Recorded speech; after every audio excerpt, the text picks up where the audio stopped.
Muhammad ibn Abdullah wa ala alihi wa sahbihi wa man wala. Subhanaka la ilma lana illa ma 'allamtana innaka antal alimul hakim. Rabbi shrah li sadri wa yassir li amri wahlul 'uqdatan min lisani yafqahu qawli. Amma ba'du. Alhamdulillah, hari ini kita berkumpul bersama di bulan Rajab dalam rangka bergembira, merayakan, memperingati Isra dan Mi'raj baginda kita Nabi besar Muhammad. Kata Habib Umar dalam maulid yang tadi kita baca, arajal habibu ila samawatil ula wal arsy wal kursi ra'a maulana. Nabi Muhammad alaihi salatu wassalam diberangkatkan, diperjalankan oleh Allah subhanahu wa ta'ala, Isra kemudian Mi'raj. Asra bihil maula wa salla kharfahur ruslu wa syahada barzakhan wa jinana. Diisrakan Nabi Muhammad. Ketika Isra Mi'raj tersebut, di Isra Nabi Muhammad sholat bersama para rasul-rasul dan beliau menjadi imamnya. Wa syahada barzakhan wa jinana. Kemudian Nabi Muhammad diangkat menuju alam langit, menyaksikan alam barzakh, menyaksikan surga-surganya Allah subhanahu wa ta'ala. Arajal habib ila samawatil ula. Nabi kemudian diangkat sampai kepada langit-langit yang tertinggi. Wal arsy, sampai Nabi Muhammad melewati arsy. Wal kursi, melewati kursi Allah subhanahu wa ta'ala. Ra'a maulana, hingga kemudian berjumpa dengan Allah subhanahu wa ta'ala di Sidratul Muntaha. Saudara sekalian, saya tidak akan bercerita tentang kejadian Isra dan Mi'raj dengan detail. Silahkan masing-masing merujuk dari kitab-kitab ataupun dari cerita-cerita yang sudah ada. Dan saya yakin juga kebanyakan dari kita berulang-ulang kali pernah mendengarnya. Saya cuma ingin mengambil satu poin penting dari peristiwa Isra dan Mi'raj, teman-teman saya sekalian, yang mudah-mudahan membuat kita berada dalam keberkahan Isra dan Mi'raj di seumur kehidupan kita. Mudah-mudahan kita dapat nih sirnya Isra Mi'rajnya Nabi besar Muhammad sallallahu alaihi wa ala alihi wa sahbihi wasallam. Teman-teman saya sekalian, inti dari Isra Mi'rajnya Nabi Muhammad sallallahu alaihi wasallam adalah hakikat perjumpaan. Hakikatul liqa, hakikat perjumpaan bainal abad wa maulah, antara seorang hamba dengan Allah subhanahu wa ta'ala. Perjumpaan yang menjadi semakin dekat hingga tak berjarak. Wa kana qaba qausaini au adna, hingga jarak antara Allah dengan Nabi Muhammad hanya sekitar 2 tombak, au adna, bahkan lebih dekat lagi. 3 meter lebih dekat lagi. Itu jarak antara Allah sama Nabi Muhammad di malam Isra dan Mi'raj. Hakikat perjumpaan. Karenanya dari Isra dan Mi'raj kita juga dapat hakikat perjumpaan, yaitu dengan sholat. Hakikat hubungan, hakikat perjumpaan. Yuk kita bahas. Nabi itu waktu Isra dijalankan nih dari Masjidil Haram ke Masjidil Aqsa. Apa sih yang dilakukan Nabi di Masjidil Aqsa? Bukan meeting sama para utusan-utusan daerah misalnya gitu. Nabi bukan pertemuan dengan para nabi dari zaman dulu sampai zaman sekarang gitu misalnya. Ya, dari Nabi Adam ke Nabi Nuh. Betul bahwa Nabi dipertemukan dengan semua para nabi-nabi dan menjadikan Nabi Muhammad sebagai pemimpin bukan hanya bagi umatnya, akan tetapi bagi seluruh nabi-nabi dan bagi umatnya para nabi-nabi semuanya. Akan tetapi lebih daripada itu teman-teman. Waktu Nabi ketemu sama para nabi dari seluruh alam jagat raya ini, dari Nabi Adam sampai Nabi Nuh, yang dikerjakan Nabi Muhammad bersama dengan mereka adalah sholat. Nabi nyampe nih ke Masjidil Aqsa, menambatkan buraq. Sampai sekarang tuh tempat turunnya buraq itu teman-teman, tempat buraqnya itu diikat, maksudnya disandarkan begitu ya, itu dibangun masjid namanya Masjid Mabrokal Buraq. Masjid tempat turunnya si buraq, tempat mendaratnya buraq tersebut. Masjid Mabrokul Buraq. Habis gitu Nabi dibawa sama malaikat Jibril pergi ke Masjidil Aqsa. Jadi Masjidil Aqsa udah ada tuh sada zaman itu udah. Masjidil Aqsa itu dibangun sama Nabi Allah Ibrahim alaihis salam. Jadi itu salah satu masjid-masjid tua ya, Masjidil Aqsa itu. Dibangun oleh Nabi Allah Ibrahim alaihis salam. Besar teman-teman. Saya waktu ke Masjidil Aqsa saya nanya sama imamnya. Saya bilang nih tempat Nabi Muhammad dulu sholat sama para nabi itu di mana? Ternyata mungkin nih teman-teman ada yang pernah nyampe ke Masjidil Aqsa. Itu bukan di daerah tempat kita sholat tuh, bukan. Bukan tempat imaman kemudian soft depan tuh, bukan. Akan tetapi di ruangan bawahnya. Jadi tempat orang sholat itu di ruangan atas ternyata itu ya. Makanya ada naik-naik tangga tuh kan, di atas.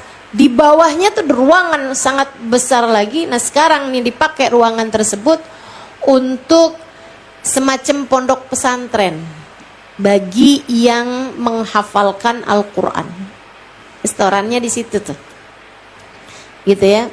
Jadi itu yang di bawahnya dari tempat yang sekarang orang-orang mengerjakan sholat di Masjidil Aqsa. Disitulah Nabi Allah Ibrahim membangun masjid tersebut, dan di tempat itu pula lah para nabi-nabi berkumpul. Jadi tuh Nabi datang paling belakangan. Emang biasa tuh kayak gitu. Kayak saya datang belakangan ya nggak apa-apa. Sehingga sekalian saya muliakan, Nabi datang belakangan, dari arah belakang tentu saja. Malaikat Jibril bawa Nabi Muhammad sampai ke saf paling depan.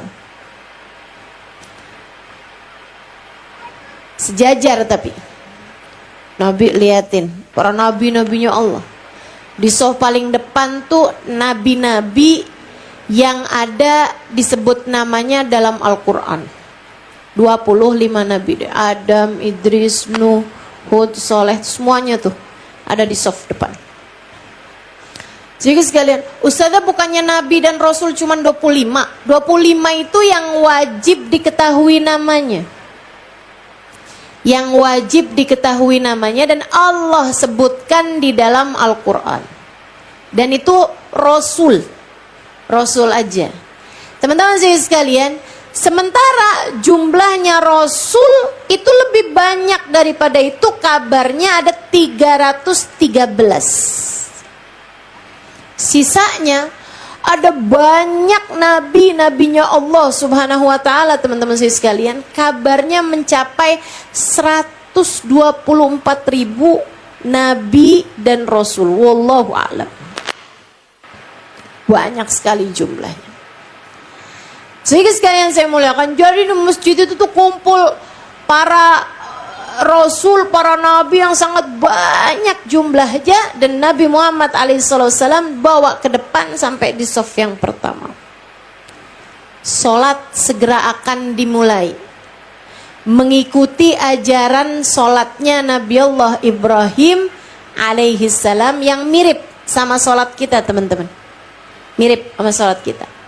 Meskipun bacaan-bacaannya tidak sama dengan sholat kita sekarang, tentu saja, karena bacaan sholat kita itu kan yang diajarkan Nabi Muhammad sesudah beliau mendapatkan wahyu untuk mengerjakan sholat pada malam Isra dan Mi'raj. Jadi ikutan cara sholatnya Nabi Ibrahim. Siapa nih yang mau jadi imam? Pantes-pantesnya kan Nabi Ibrahimnya dong. Ikutan cara sholatnya Nabi Ibrahim. Ternyata Nabi Ibrahim tidak mendapatkan perintah. Oh, mungkin Nabi Adam. Paling pantasnya tuh Nabi Adam. Kan kakeknya semua orang. Ini Nabi Adam nih satu-satunya laki-laki yang ketemu sama perempuan manapun boleh salaman. Betul nggak, Bu?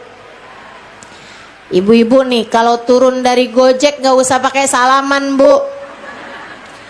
Dia bukan suamimu dan dia bukan Nabi Adam.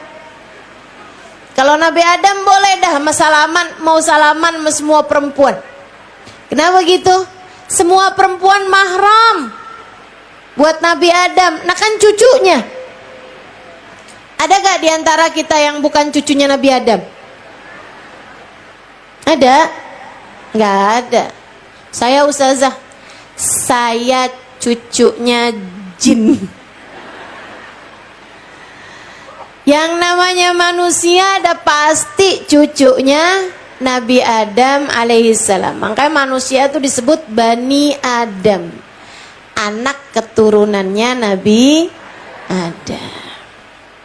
Ibu juga tuh, kalau ketemu sama tukang sayur nggak usah salaman, Bu. Terutamanya kalau ketemu sama guru-gurunya anak-anakmu. Yang laki-laki nggak usah pakai salaman, ya. Bukan mahram. Soalnya ada tuh orang-orang perempuan di Jakarta. Di Kerawang nggak ada nih kayaknya. Ketemu sama Pak Lurah salaman, sama Bu Lurah belum tentu. Ketemu sama Ustadz minta salaman, sama Ustadzah belum tentu. Ada yang modelan kayak begitu. Nah, kita mesti jaga-jaga diri, teman-teman saya sekalian. Ya, karena satu-satunya perempuan yang boleh salaman sama laki-laki manapun, nggak wajib pakai kerudungan. Ketemu sama laki-laki manapun, hanya ada satu perempuan aja, namanya Hawa. Jadi kalau kamu bukan Hawa, nggak usah pakai kayak begitu ya. Ke tukang bakso nih, nggak pakai kerudungan. Ada tuh yang kayak begitu. Habisnya ustazah kalau kita nyari kerudungan dulu, tukang baksonya udah keburu jalan. Ntar saya nggak kebagian lagi nih katanya gitu. Enggak ya Bu ya, kamu bukan Hawa. Kamu bukan Siti Hawa. Jadi sekalian, Nabi Adam ternyata nggak dapat perintah. Nabi Nuh mungkin nggak dapat perintah.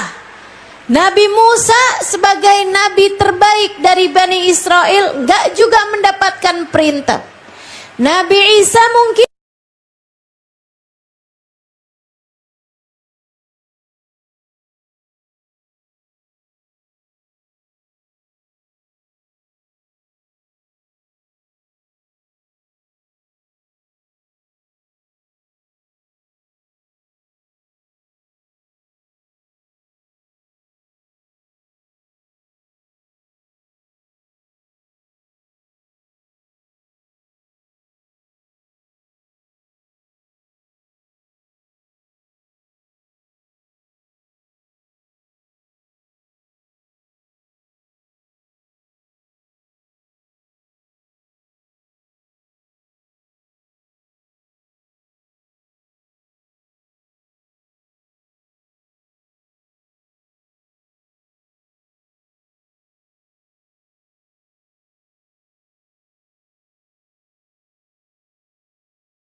Jadi sekalian, Nabi Adam ternyata nggak dapat perintah. Nabi Nuh mungkin nggak dapat perintah. Nabi Musa sebagai nabi terbaik dari Bani Israel nggak juga mendapatkan perintah. Nabi Isa mungkin yang merupakan Ruhullah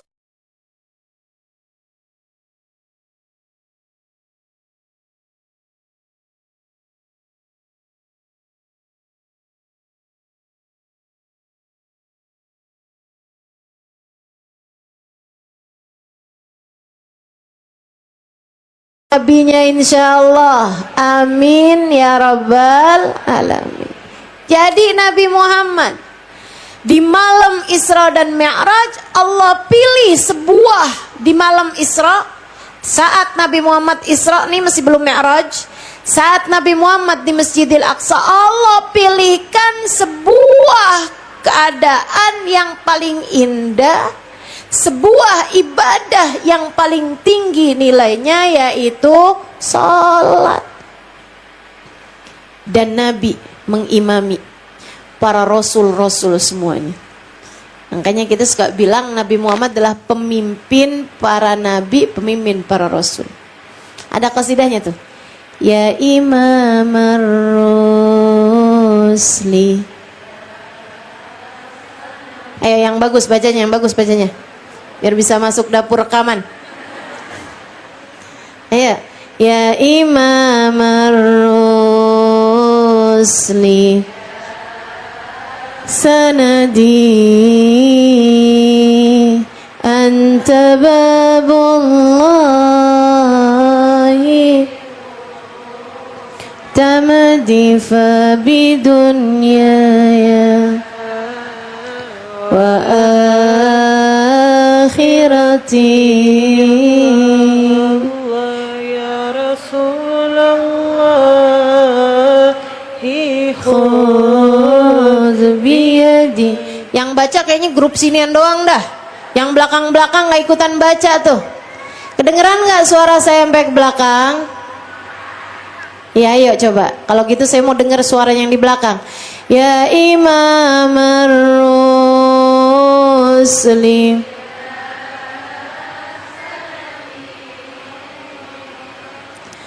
anta babullahi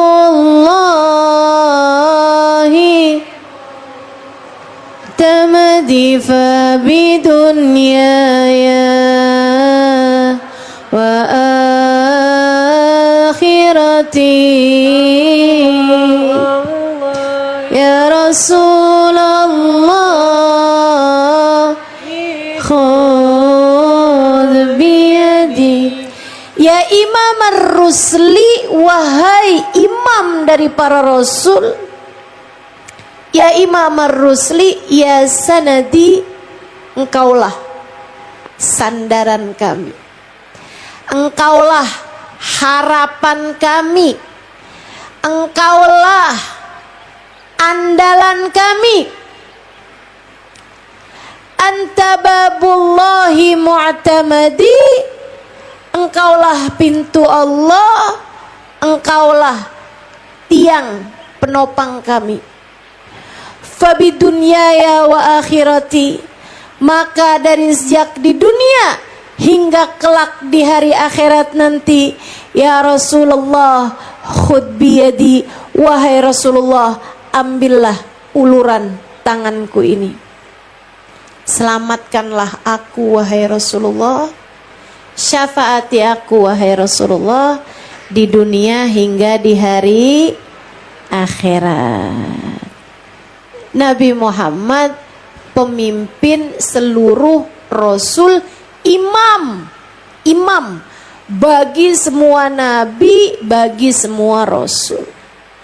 Kita tahu dari sini bahwa yang dikerjakan Nabi Muhammad saat Isra itu perjalanan Nabi Muhammad di waktu malam di bumi, ya, sampai ke Masjidil Aqsa, itu namanya Isra. Teman-teman saya sekalian, yang dilakukan Nabi saat Isra adalah sholat.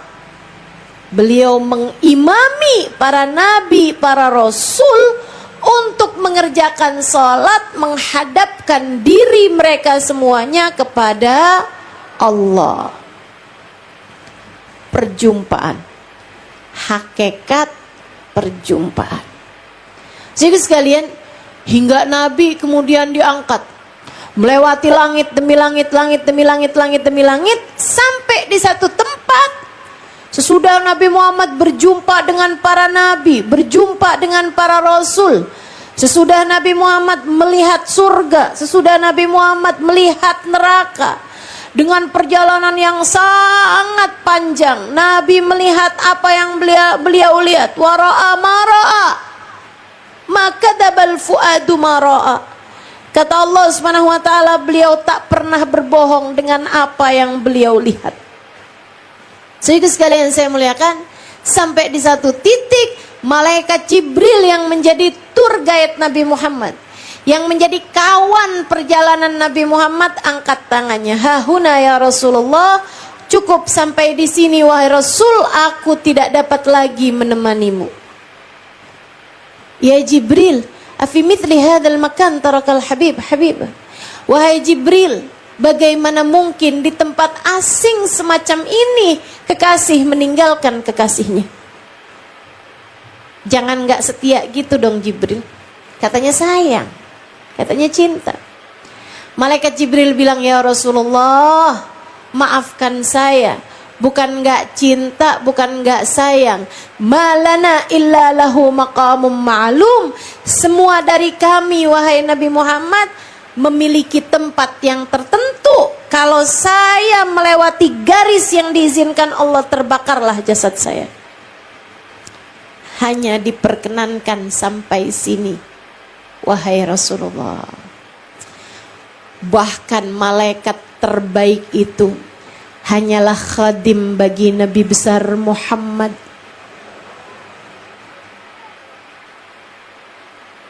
Bahkan pimpinan para malaikat, pejabat tertinggi di negeri langit, hanya menjadi khadim bagi baginda kita Nabi besar Muhammad.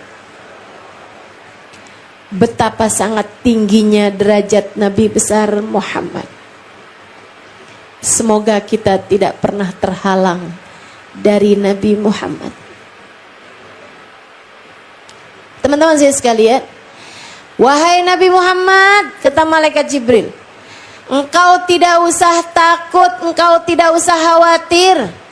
Engkau tidak akan berjalan sendirian.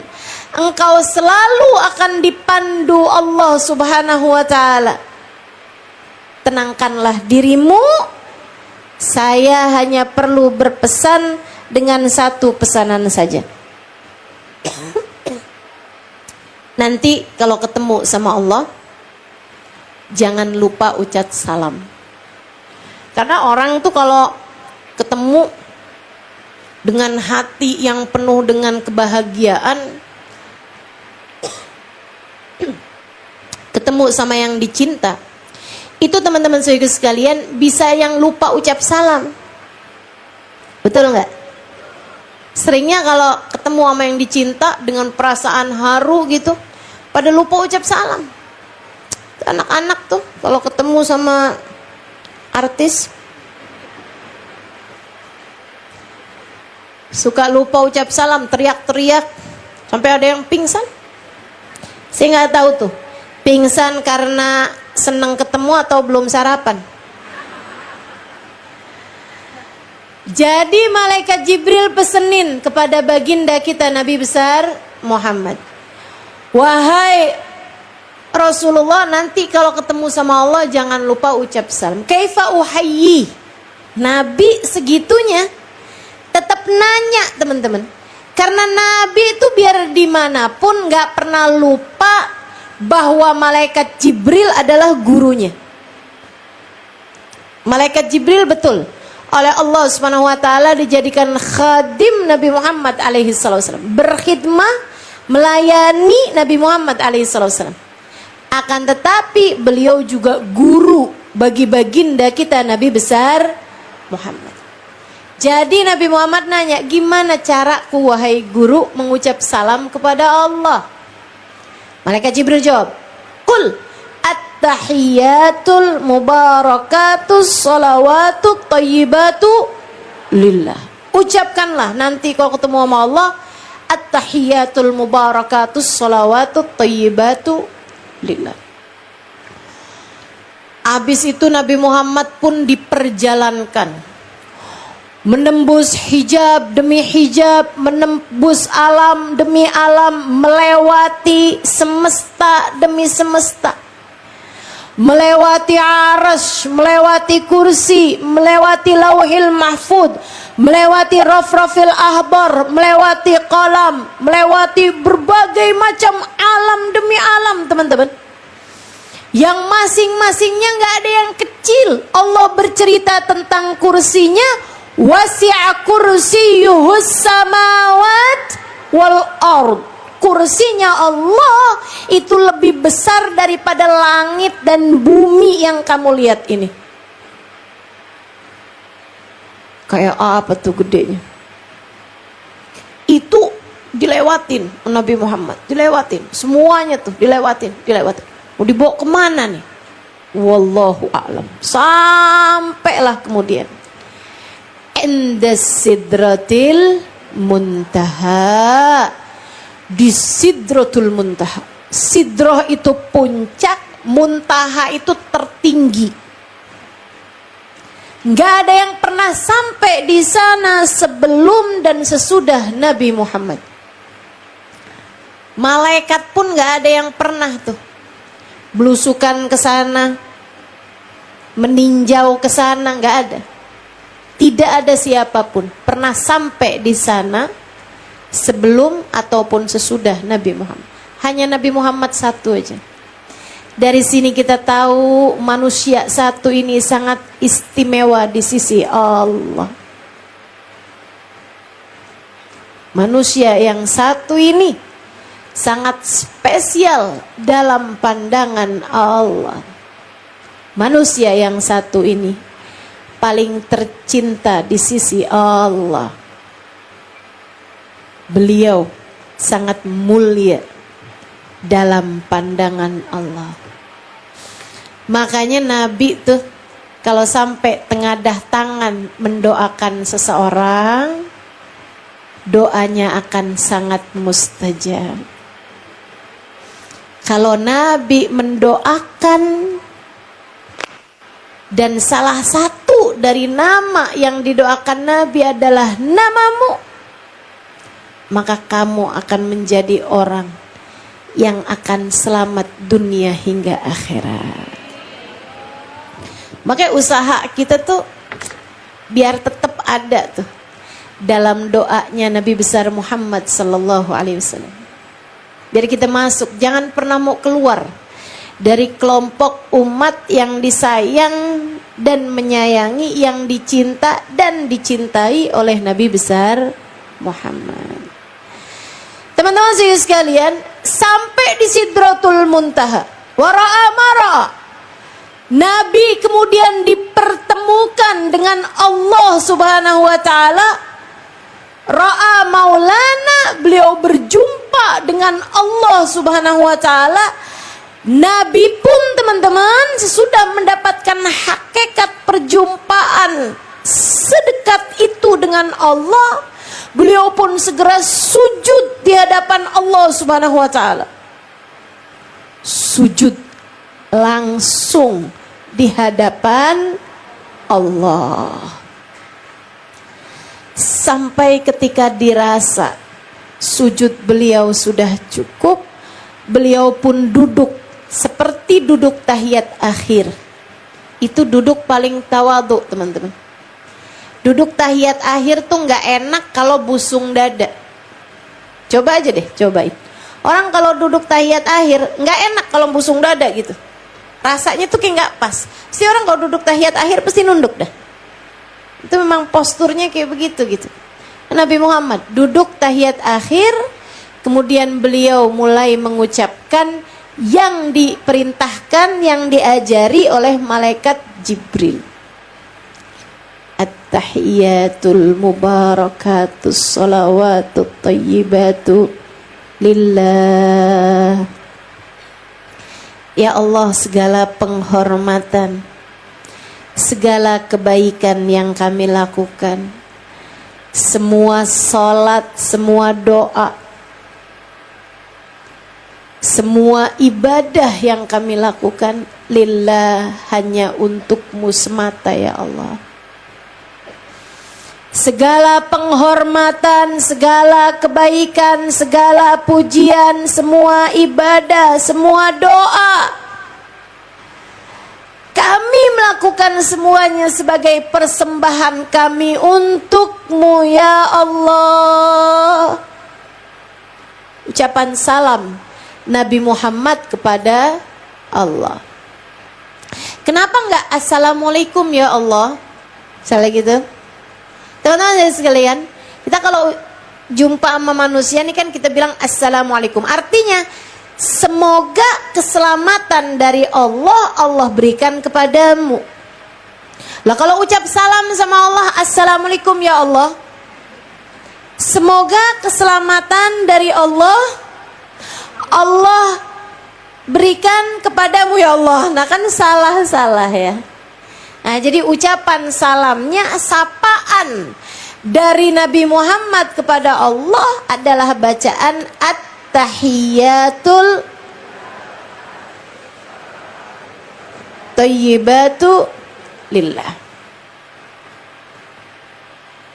Tiba-tiba Allah jawab salamnya Nabi Muhammad dengan firman-Nya, Assalamu alayka ayyuhan nabi wa rahmatullahi wa barakatuh.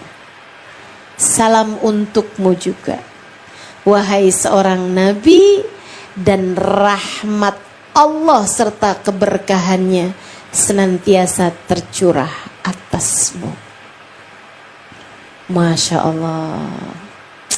Itu teman-teman, kondisi hati, perasaan, emosi, nggak pernah ada yang mampu lebih tinggi daripada itu. Kesenangannya, keharuannya, berjumpa, bertemu Allah Subhanahu wa taala dengan kesungguhan hakikat pertemuan yang nanti ketika umat sudah ada di surga itu akan menjadi balasan terindah yang kata Allah Subhanahu wa taala, wujuhu yauma idzin nadhirah ila rabbiha nadhirah. Nanti di hari akhirat akan ada wajah-wajah yang berseri-seri di surga. Surga semua mukanya cakep teman-teman, tapi ini bersama dengan cakep bercahaya mukanya, berseri-seri sampai bercahaya gitu. Kenapa begitu? Ila rabbiha nadhirah, mereka telah memandang kepada Allah. Balasan terindah yang akan Allah berikan di akhirat nanti adalah perjumpaan hambanya dengan Allah Subhanahu wa taala, dan itu sudah Allah berikan kepada satu saja manusia semasa dia hidup di atas muka bumi ini, baginda kita Nabi besar Muhammad. Assalamu alayka ayyuhan nabi wa rahmatullahi wa barakatuh. Kayak apa tuh rasanya Nabi Muhammad? Dinaikkan ke Sidratul Muntaha, berjumpa dengan Allah secara langsung, sujud langsung di hadapan Allah, ucap salam langsung kepada Allah Subhanahu wa taala, kemudian salamnya dijawab langsung oleh Allah Subhanahu wa taala. Ya Allah, ya Allah, itu puncak tertinggi kenikmatan. Teman-teman, puncak tertinggi kenikmatan, hakikatul liqa, hakikat perjumpaan yang paling sejati. Segitunya Nabi lagi senengnya luar biasa kayak begitu.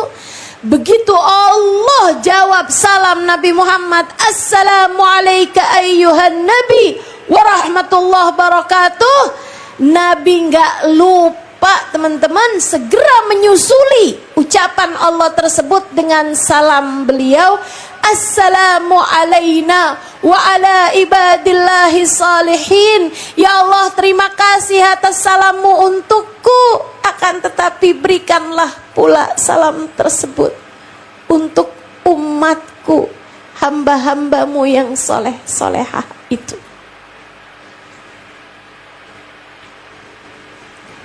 Nabi nggak lupa sama umatnya bahkan di Sidratul Muntaha. Nabi tidak lupa kepada kita, umatnya, bahkan di Sidratul Muntaha. Bahkan di hadapan Allah, bahkan sesudah salamnya dijawab oleh Allah, bahkan sesudah sujud langsung di hadapan Allah, bahkan dalam rasa haru, bahagia yang tak terkira, Nabi Muhammad tetap tidak pernah lupa kepada kita umatnya. Maka apa yang membuatmu pantas lupa kepada Nabi Muhammad? Jika Nabi tidak meninggalkan kita umatnya, bahkan di Sidratul Muntaha, apa yang membuatmu pantas untuk meninggalkan Nabi Muhammad? Hanya karena nominal uang? Hanya karena cinta manusia? Hanya karena berharap mendapatkan pujian? Hanya karena berharap mendapatkan suara saat pemilihan? Kamu meninggalkan Nabi Muhammad? Kamu meninggalkan ajaran Nabi Muhammad? Kamu meninggalkan salat yang merupakan bagian dari perjumpaan? Nggak ada yang pantas teman-teman, nggak ada yang pantas, nggak ada yang selevel, nggak ada yang sekedar membandingi, nggak ada yang sepadan untukmu meninggalkan Nabi yang bahkan di Sidratul Muntaha tetap mengingatmu. Jangan ada yang milih ninggalin Nabi. Karena kalau kamu milih ninggalin Nabi, kamu diganjar dengan berpisah dari Nabi Muhammad, dan itu sakit bagimu di dunia maupun akhirat, sebab tak ada lagi yang dapat memberi kepadamu syafaat. Menurutmu siapa kamu tanpa Nabi Muhammad? Menurutmu siapa kamu tanpa Nabi Muhammad di dalam hatimu? Kamu bukan siapa-siapa. Laulah, andai bukan karena Nabi Muhammad. Tapi karena Nabi Muhammad, kalian menjadi kuntum khaira ummatin ukhrijat linnas. Kalian adalah sebaik-baik manusia, sebaik-baik umat yang ada di atas muka bumi. Kalian sebaik-baik umat. Kenapa? Karena Nabi kita adalah sebaik-baik Nabi. Maka ketika kamu tinggalkan Nabi Muhammad, kamu bukan sesiapa. Seperti katanya Sayyidina Umar ibn al-Khattab, nahnu qaumun a'azzanallahu bil Islam. Nahnu qaum a'azzanallahu bin Nabi sallallahu alaihi wasallam.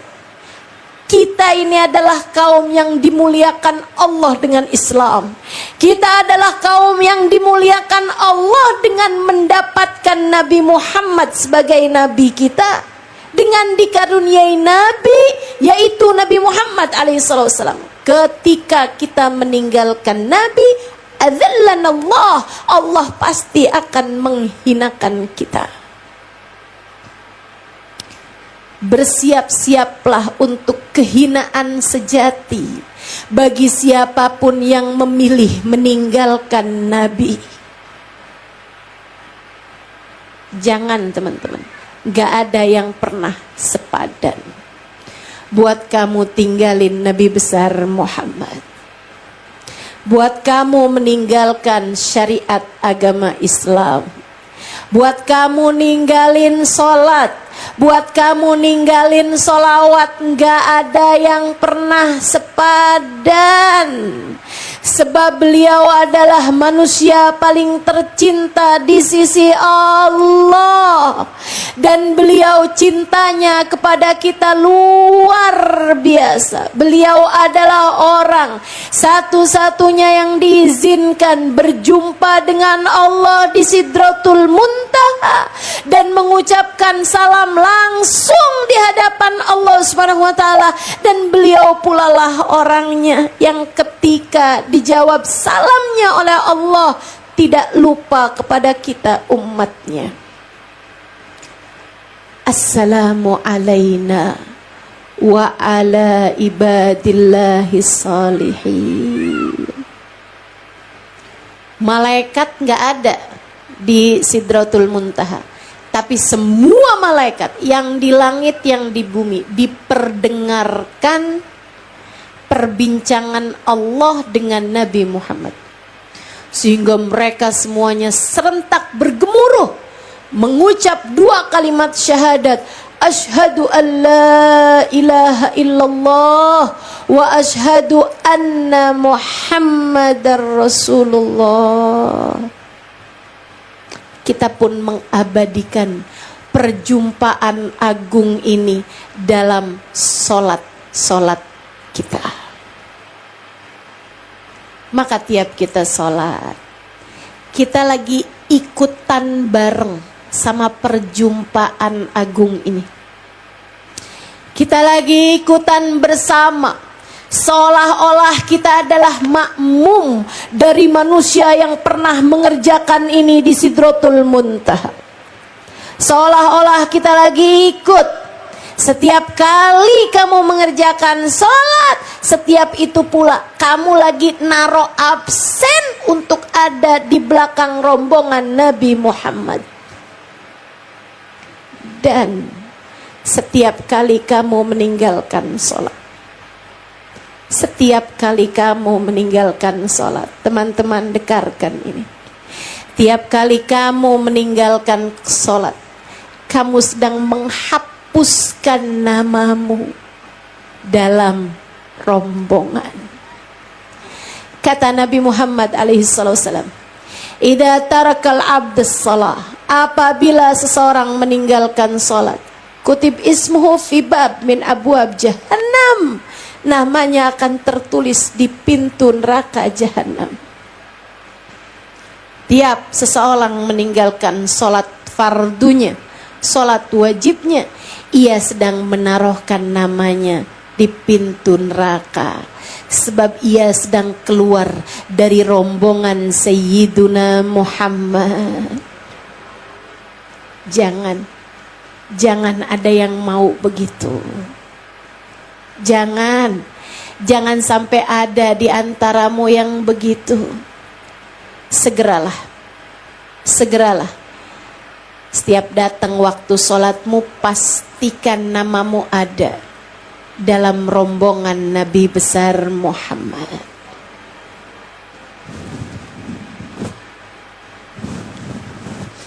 Karenanya saya berulang kali bilang, orang tuh kalau lagi ngerjain sholat, bukan karena dia mau sholat, tapi karena dia masih berharga dalam pandangan Allah, sehingga Allah mengizinkannya untuk berjumpa dengannya, untuk menghadap padanya.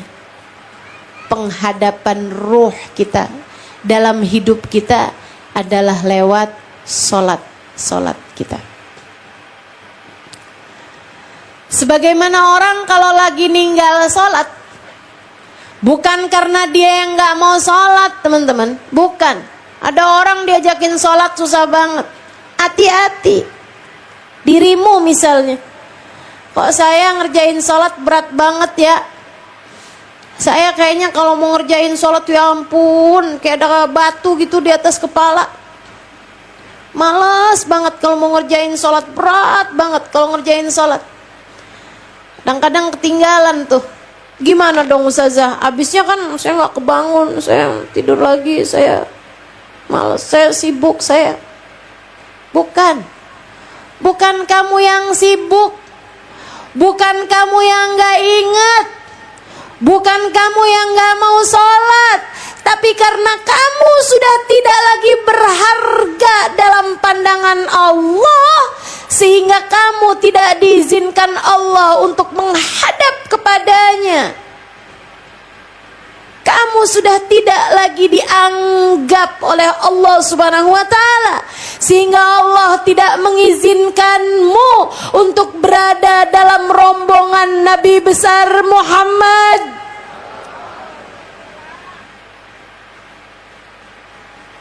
Itu sebabnya kenapa orang-orang soleh jangankan ninggal sholat fardu, ninggal sholat sunnah aja nangisnya gak berhenti-berhenti.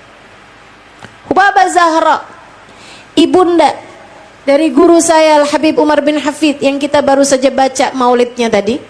Itu maulid yang tadi dibaca, Ad-Diya'ul Lami', karya dari guru saya. Kita doakan mudah-mudahan beliau panjang umurnya, sehatkan badannya, dimudahkan urusannya, dibahagiakan hatinya, sehingga beliau kerasan hidup di dunia ini dan memberkahi kami para murid-muridnya insyaallah, dan memberkahi semua umat Nabi Muhammad alaihi wasallam insyaallah. Amin ya rabbal alamin. Teman-teman saya sekalian yang saya muliakan, Hubabah Zahra, ibunda dari Habib Umar bin Hafid. Waktu saya nulis Bidadari Bumi 2, saya biar gini-gini penulis buku nih. Saya ada nulis buku pertama saya Bidadari Bumi 1, Bidadari Bumi. Kemudian di masa pandemi kemarin saya juga ada nulis Bidadari Bumi 2. Ustazah kapan menulis Bidadari Bumi 3? Nunggu apa ya saya? Waktu pandemi kan gak bisa ngajar tuh, jadi saya punya kesempatan buat nulis buku ya. Sekarang udah ngajar-ngajar lagi nih, nggak ada waktunya gitu buat nulis buku. Tapi ya kalau Allah izinkan nanti pasti ada aja ya. Teman-teman saya sekalian, saat saya nulis buku Bidadari Bumi 2, saya teringat kepada Hubabah Zahra dan saya pun menuliskan sejarah beliau. Tapi nggak banyak referensi dan cerita-cerita yang saya tahu. Saya kirim surat kepada cucu beliau, yang akhirnya dibuatkanlah semacam biografi singkat dan cerita-cerita mereka tuliskan. Sebagian juga mereka kasih saya dengar dari anak-anak Hubabah Zahra, dari putri-putrinya. Dan cerita ini salah satu dari yang saya dengarkan dari putri beliau. Teman-teman saya sekalian, saya muliakan, putrinya bercerita. Dia bilang, kami nih tinggal sama Umi.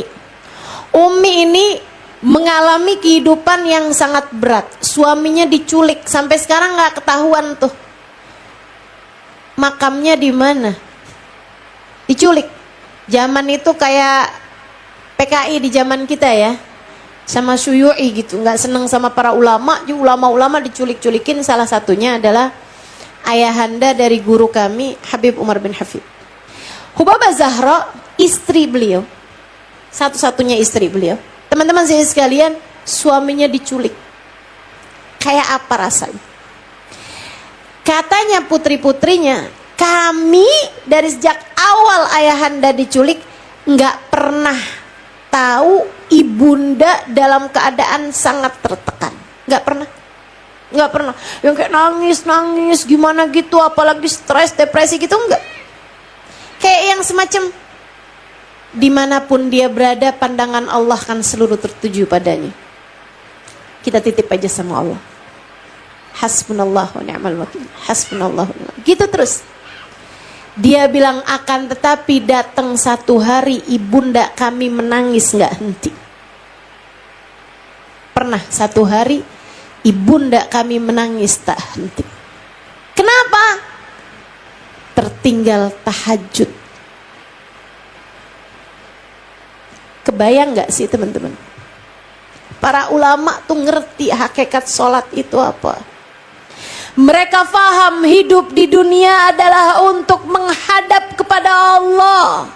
Dan menghadap kepada Allah dalam kehidupan secara lebih khusus adalah lewat sholat-sholat kita. Karenanya yang membuat hidup mereka sangat tertekan bukan ujian-ujian dalam kehidupan, bukan suami yang kamu WhatsAppin gak bales-bales, bukan suami yang kamu teleponin gak ngangkat-ngangkat, bukan.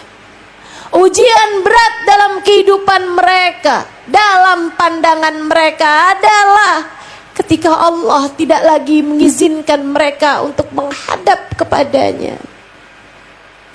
Dia bilang, satu malam ibunda kami tidur larut malam.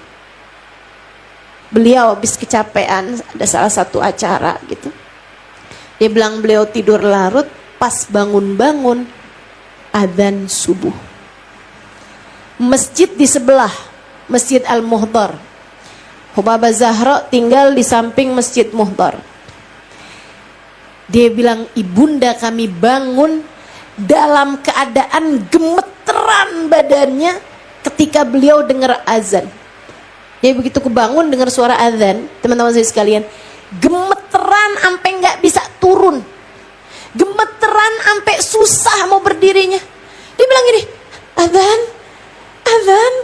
ya Rab, magumtul lailah, ya Allah saya nggak bangun di malam, ini suara azan subuh ya ini.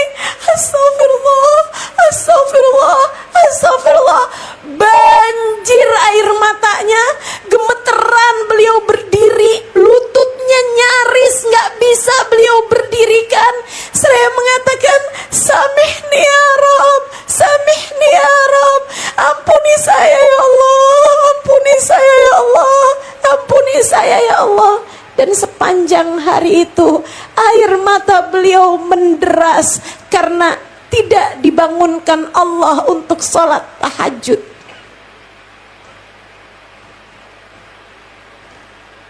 Sholat teman-teman, sholat. hakikat perjumpaan kita dengan Allah.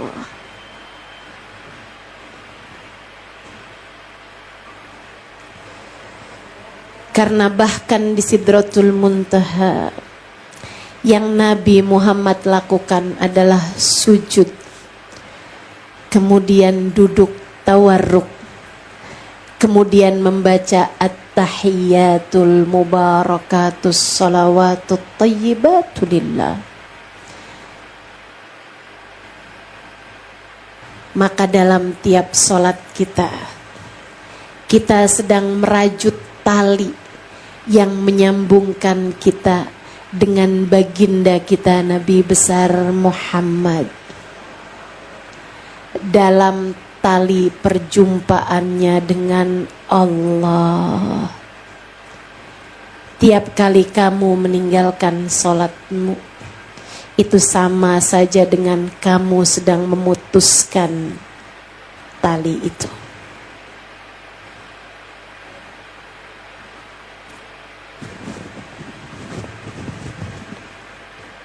Saudaraku sekalian yang saya muliakan,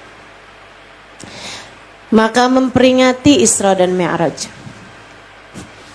adalah semoga membuat kita kembali introspeksi dengan keadaan solat kita. Semoga membuat kita menjadi semakin lebih menjaga solat kita. Ada tali yang harus kamu jaga. Talimu kepada Allah dan talimu kepada Rasulullah. Itu sebabnya kenapa dalam sholatmu kamu mengucap salam kepada Nabi besar Muhammad. Karena sholat bukan hanya penghadapanmu, bukan hanya rajutan tali antaramu sama Allah, hubunganmu sama Allah, akan tetapi juga tali hubunganmu dengan baginda Nabi besar Muhammad sallallahu alaihi wasallam. Itu sebabnya katanya Imamul Ghazali alaihi ridwanullah, dan ini agak ngerikan ya, agak serem nih buat saya. Mudah-mudahan Allah jaga kita semua insyaallah. Imam Ghazali dalam Ihya-nya mengatakan, haluk inda tawajjuh ilallah, keadaanmu indal ardi Allah, ketika kamu dihadapkan kepada Allah di akhirat nanti, mirip sama keadaan solatmu ketika di dunia. Keadaanmu ketika menghadap Allah di akhirat nanti mirip saja, kata Imam Ghazali, dengan keadaanmu, dengan sholatmu di saat hidup di dunia ini.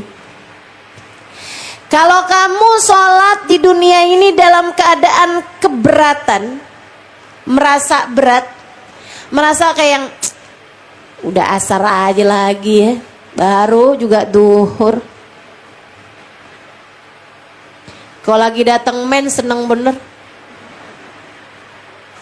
Kalau lagi jalan-jalan, terus ya ampun nih mesti sholat nih, udah jam 2 nih belum sholat duhur nih. Yuk kita sholat. Maaf saya lagi halangan. Ih ya ampun enak banget sih. Ada yang begitu? Mana orangnya?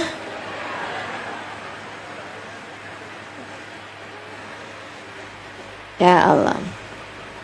Ya ampun udah mau menopause nih. Terus kamu sedih kenapa nggak menopause? Berarti saya nggak mens lagi. Maksudnya gimana? Ya saya nggak mens lagi nih, berarti mesti sholat terus. Astagfirullah. Teman-teman sekalian yang saya muliakan, kata Imam Ghazali, keadaanmu ketika menghadap Allah nanti di akhirat mirip aja sama keadaanmu ketika kamu berdiri mengerjakan sholat.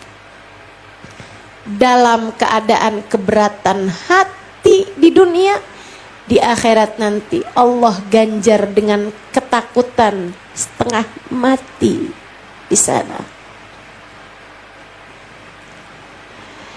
Dalam keadaan ringan dan berbahagia Allah ganjar dengan seindah-indah pertemuan kelak di mahsyar. Mirip teman-teman. Yang senang ketika mau mengerjakan sholat di dunia, dia akan senang di akhirat nanti. Maka ada hadis, siapa yang ketika dengar adzan baca marhaban bil qailadlan, marhaban bi sholati ahlan, marhaban kutib lahu alaf hasanah. Tuliskan baginya 2 juta kebaikan, alaf hasanah, 1 juta kebaikan. Wah, segitu banyaknya pahalanya. Bukan urusan mengucapkannya, tapi rasa sukacita ketika datangnya suara adzan. Rasa sukacita ketika datangnya waktu menghadap kepada Allah.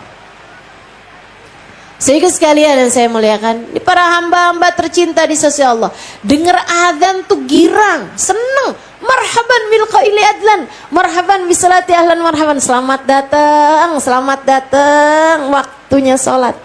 Selamat datang waktu menghadap kepada Allah Subhanahu wa taala. Selamat datang wahai salat. Senang. Teman-teman saya sekalian, kita juga senang dengar suara adzan maghrib bulan Ramadan. Betul kan? Ditungguin si saat kapan adzan. Yang adzan di TV kan namanya saat ya. Saat adzan maghrib katanya gitu. Masya Allah. Tuh, sedikit sekalian saya muliakan. Para kekasih Allah SWT senang dengan ibadah mereka, senang saat solat mereka berkumandang. Baginda kita Nabi besar Muhammad. Sedikit sekalian, kalau lagi ada kabar-kabar yang gak enakin hati, beliau langsung menuju sholat. Wahai Rasul, panglima perang kita tertawan musuh. Wahai Rasul, pasukan yang kita kirimkan terkalahkan pasukan lawan. Wahai Rasulullah, banyak di antara pasukan kita yang tewas di medan peperangan. Tuh Nabi kalau dengar kabar-kabar yang mengguncangkan hatinya, beliau akan berkata kepada Sayyidina Bilal, arihni biha ya Bilal, arihni biha ya Bilal. Udah deket belum waktunya sholat nih, yuk santai yuk Bilal, kita sholat yuk Bilal. Nungguin, ngarepin waktunya sholat datang. Kenapa gitu? Saat relaksasi hati.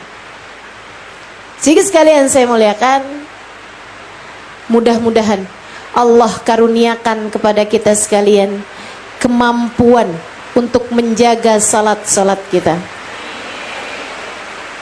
Hujan, waktunya untuk berdoa.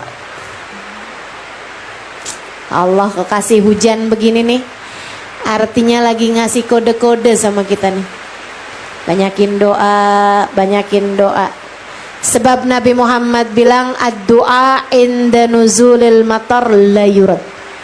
Doa di saat turun hujan tidak ada yang ditolak sama Allah.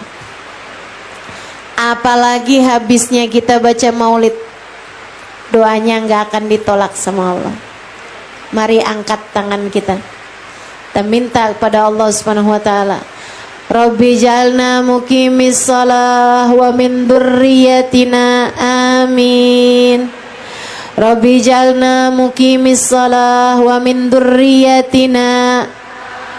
Rabbi jalna muqimis salah wa min dzurriyyatina.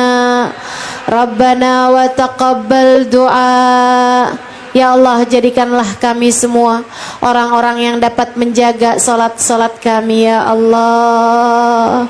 Jadikan kami orang-orang yang dapat memberdirikan salat kami ya Allah. Jadikanlah kami orang-orang yang dapat bagus-bagusin sholat kami ya Allah. Demikian pula dengan anak-anak keturunan kami ya Allah. Jadikanlah mereka mampu menjaga sholat mereka ya Allah.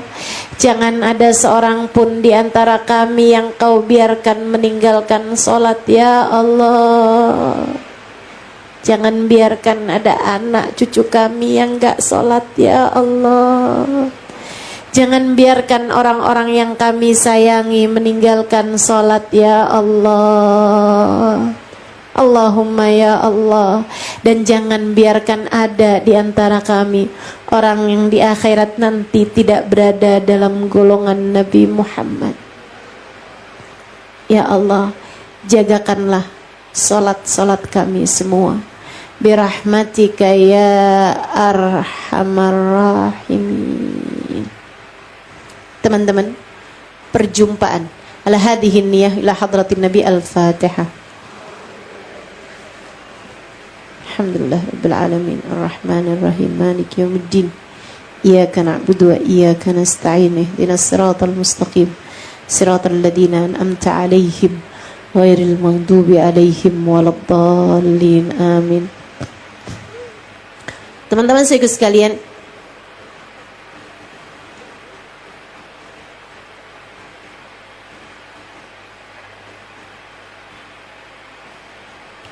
perjumpaan kita dengan sholat nih, mudah-mudahan Allah bisa bikin kita jagain sholat-sholat kita insya Allah lebih rapi lagi insya Allah. Sesudah hari-hari ini kita jadi lebih benar sholat-sholatnya insya Allah. Amin ya rabbal alamin. Kayak para ahli-ahli ibadah pada Allah itu ya. Ini cerita terakhir saya ini ya. Saudara sekalian saya muliakan, hamba-hamba tercinta di sisi Allah tuh sama sholatnya luar biasa banget. Luar biasa banget. Ketika ditanyain gitu, ada satu orang soleh, satu laki-laki soleh, seneng banget sama sholat, cinta banget sama sholat. Anaknya tuh kan suka ribut gitu. Kita kan kalau anak ribut, apalagi kita mau sholat, kita bising ya. Kita bising kan. Kita kalau mau sholat terus ada orang rame-rame, kita bilang, diem dong nih mama mau sholat, kan gitu. Gitu ya. Ini ada orang soleh ahli khusyuk dalam sholat. Dia tuh kalau anaknya rame, anaknya berisik gitu tuh, cucunya berisik, dia suka ngomong kayak gini, nak diem dong nak. Nih abah misalnya mau tidur, nih kakek misalnya mau makan, diem dong gitu, berisik. Nanti kalau mau berisik gampang, kalau kalian lihat kakek lagi sholat, tuh berisik gak apa-apa. Kalau kalian lihat ayah kalian lagi sholat, tuh berisik gak apa-apa. Kenapa gitu soalnya ya? Karena ayah kalau sholat gak denger apa-apa. Insyaallah. Masih mau cerita lagi? Habibana Zain bin Smith. Ini ya, saya ngasih contohnya yang masih ada aja dah, biar dapat sirnya beliau insya Allah, biar dapat berkahnya Habibana Zain insya Allah. Teman-teman saya sekalian, di Madinah beliau, kapan waktu datang ke Indonesia beberapa tahun yang lalu, dan saya mendampingi istri beliau almarhumah Hubabah Maryam Abdul Muhammad bin Abdullah Al-Haddar, ya, guru saya, istri beliau. Saya dampingin tuh dari urusan-urusan dakwahnya. Zaman-zaman itu juga jadwal saya belum terlalu padat, jadi saya memang banyak mendampingi beliau gitu. Kalau beliau lagi datang ke Indonesia. Satu hari nih, beliau habis belanja, teman-teman. Belanja kain. Belanja karena anaknya mau nikah beberapa bulan lagi, jadi beliau tuh belanja gitu. Nah kami nih pulang dari belanja, bawa barang belanjaan kan. Baba masuk dari pintu belakang, kami pun ikutin dari pintu belakang. Tapi begitu masuk dapur, beliau bilang, dari depan aja. Soalnya di dapur itu ternyata lagi ada putra beliau, ada anak laki-laki beliau lagi ada di dapur. Akhirnya beliau bilang, lewat depan aja, lewat depan. Kita pun akhirnya mau lewat depan gitu kan. Pelan-pelan buka pintu, ada Habib Zain lagi sholat sunnah, ke sholat duha gitu. Jadi telepon sama Hubabah, Baba, kita mau lewat pintu depan, ada Habib Zain nih lagi, ada Habib Zain nih, saya bilang. Jadinya nggak bisa lewat depan, lewat belakang aja apa gimana? Baba nanyanya gini, Habib Zain lagi apa? Habib Zain lagi sholat. Oh nggak apa-apa, lewat aja. Sholatnya itu posisinya ngadep ke arah pintu gitu. Walaupun ya kita kalau lewat pintu itu nggak lewatin, cuma maksudnya jadi kita itu di depan beliau gitu, di hadapan beliau. Paham maksud saya ya? Jadi kan nggak enak banget kan lewatin orang lagi sholat gitu kan di hadapan gitu. Terus kita bilang, tapi Baba, gimana dong kita lewat? Habib Zain lagi sholat kan? Nggak apa-apa, lewat aja.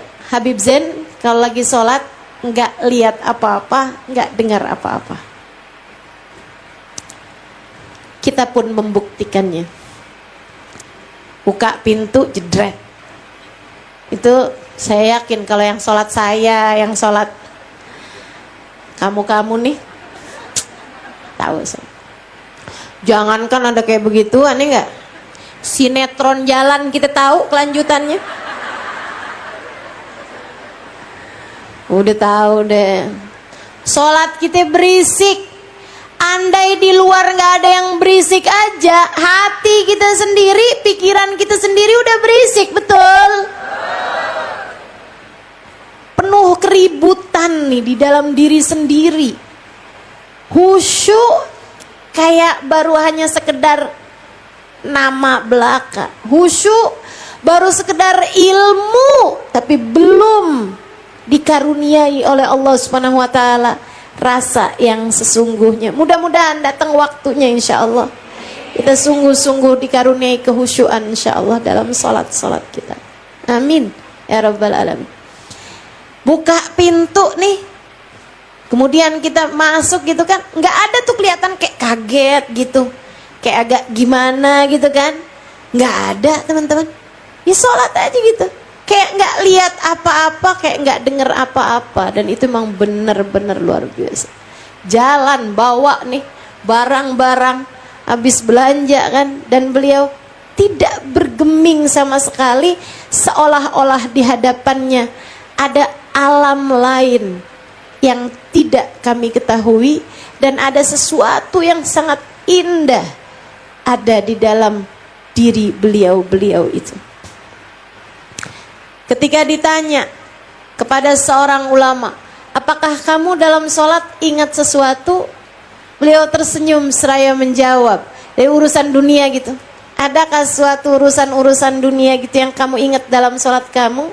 Beliau tersenyum, kemudian menjawab, dan adakah yang lebih nikmat dari saat hati menghadap kepada Tuhannya sehingga perlu buat kami ingat? Ya ada kan? Gak ada yang lebih indah dari Allah, maka buat apa kami ingat itu? Masya Allah, para hamba-hamba tercinta di sisi Allah. Kita minta kepada Allah, semoga Allah karuniakan kehusyuan. Nah, sambilan belajar khusyuk teman-teman, sambilan kita belajaran khusyuk, jangan mau sholat sendirian untuk sholat fardu ya. Karena sholat fardu itu kalau dilaksanakan berjamaah, biar kata sholatnya nggak khusyuk, insya Allah gede kemungkinan diterimanya di sisi Allah. Sebagaimana hadis Nabi Muhammad, idza shallan nas fi jamaah, apabila orang-orang salat dalam berjamaah, Allah lihat hatinya imam. Kalau hatinya imam khusyuk, diterima salat imam, diterima salatnya semua makmum. Kalau hatinya imam enggak khusyuk, Allah akan lihat hatinya makmum. Allah akan lihat hatinya makmum. Kalau hatinya makmum ada yang khusyuk, Allah terima salatnya dia, Allah terima salatnya imam dengan berkahnya dia, Allah terima salat semua makmum. Kalau bahkan hatinya imam gelambiar semua, imamnya gelambiar, makmumnya gelambiar, ambiar semuanya pokoknya, bising semua nih, kayak sholat-sholat kita nih seringnya. Teman-teman sekalian, Allah akan bilang, ijtama'u min ajli faqabiltu lijtima'im. Ijtama'u min ajli atau ijtama'u li ajli faqabiltu lijtima'ihim.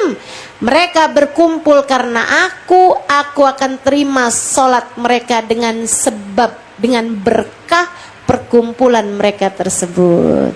Masya Allah. Pokoknya kalau sholat fardu, dah mending berjamaah aja, karena kita khusyuknya masih rada susah, ya, gitu ya. Insya Allah. Sambilan kita tambahin pagi hari biar ada duha, biar kata 2 rakaat 4 rakaat. Kalau malam biar ada witir, sekurangnya 3 rakaat, habisnya sholat isya. Dan kalau bisa bangun sebelum subuh, insya Allah ya Bu ya, insya Allah ya Dek ya.